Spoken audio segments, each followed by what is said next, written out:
Hvorfor skal du trække pistol, når du kunne tage et bat?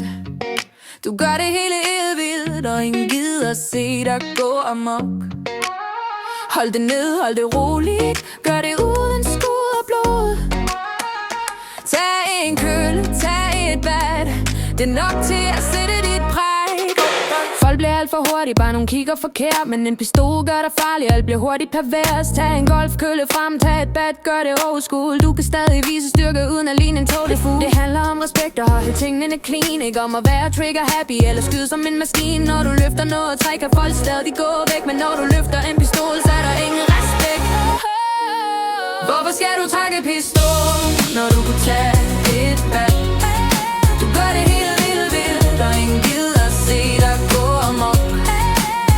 Hold det ned, hold det roligt, gør det uden skud og blod. Tag en kølle, tag et bat, det er nok til at sætte dit præg.